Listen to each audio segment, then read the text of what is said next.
What's up, everyone? Welcome back to my channel. It's time for another episode of Weekend Watch. This is where I let you know how movies performed at the previous weekend box office, but I also let you know what films are coming out this weekend to theaters, but also streaming services, so you can make that choice if you want to go out or if you'd rather stay in. So before we get into Spiral's opening weekend box office news, there is some other movie news that I want to share with you. So as we all know, Jungle Cruise is coming out at the end of July, and Disney has announced that this movie is tentatively the last one that's going to debut in theaters, but also on Disney Plus Premier Access at the same time. Moving forward, Free Guy and Shang Chi are going to follow the 45-day window model. If you're unsure of what this is what A Quiet Place Part 2 is doing with Paramount Plus. Also, what Warner Brothers is doing with HBO Max going into 2022. As we all know, the simultaneous drop that they're doing this year for 2021, we were all shocked when Warner Brothers decided to make this deal, but moving forward into the next year, they're following the 45-day window. What exactly is the 45-day window? So what A Quiet Place Part 2 is doing, if you guys don't know yet, coming out exclusively in theaters Memorial Day weekend for 45 days. But then after that, it's moving to Paramount Plus. Not really sure right now if there's going to be an extra charge. So this is what Free Guy and Shang-Chi are going to do with Disney. 45-day window in the theaters, but then it's going to streaming services.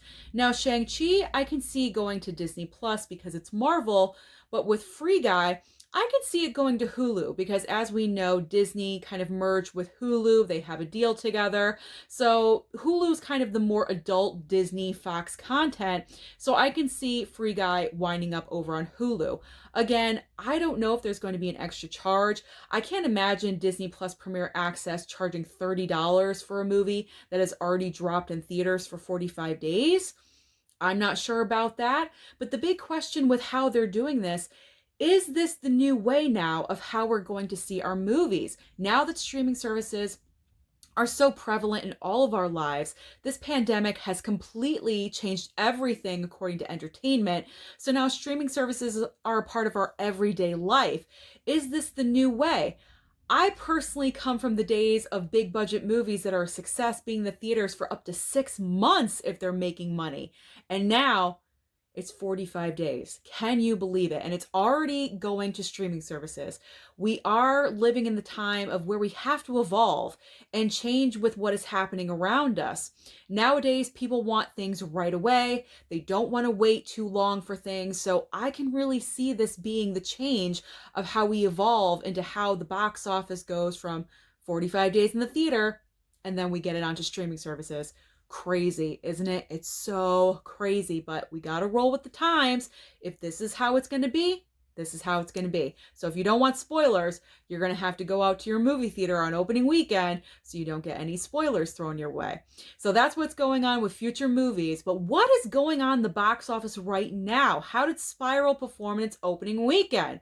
Well, people were predicting between $10 to $15 million for this rebooted Saw sequel. Chris Rock had this genius idea. He wanted to reboot the franchise, be involved. It fell under expectations, unfortunately. 8.7 million. It's not horrible, but it's not the best. I'm finding that these new movies that are coming out now, if they are not a big blockbuster like Godzilla vs. Kong or even Mortal Kombat, because Mortal Kombat did make around 20 million, then these smaller movies end up opening around $8 to $10 million, more towards the $8 million mark. This is still not good. It's not a good sign. However, I'm going to be hopeful because people are out there getting their vaccinations. Every week we're getting better. It's already been said that within the next week or two, people can start going out in public with no mask on, be indoors with no mask on, as long as they're fully vaccinated. So I think that's really the encouragement to send people to get vaccinated, because then you don't have to wear a mask anymore. Hopefully, this is a sign of things really getting back to normal for us to get in those box office numbers, because it is still struggling, unfortunately. At number 2, Wrath of Man did drop to 3.7 million. In the number 3 spot is Those That Wish Me Dead, or Those Who Wish Me Dead, with Angelina Jolie. Unfortunately, this fell to the HBO Max and simultaneous release curse.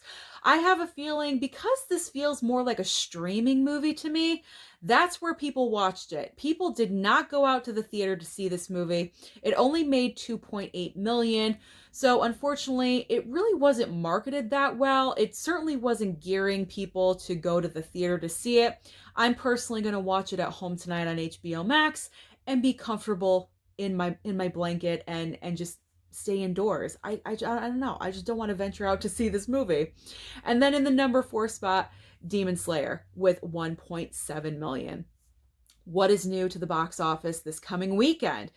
Not really all that much, to be honest. The one new release I found is Dream Horse with Toni Collette. Apparently, it's based upon a true story. But I'm not seeing big box office numbers for this because I saw no advertising. It's not a blockbuster. It's not going to make any money.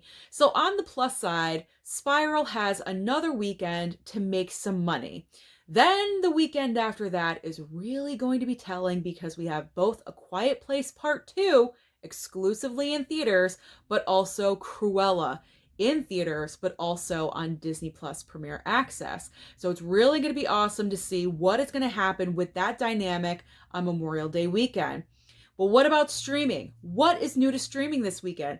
Not a whole hell of a lot, which is good for Zack Snyder, because really the only new release this weekend that I could see that I really wanted to point out is on Netflix, Army of the Dead, directed by Zack Snyder, starring Dave Bautista. So that is my wrap up of what is going on in theaters, but also on streaming. Let me know down below, what are you going to see this weekend? Don't forget to like and subscribe, and I'll see you next time.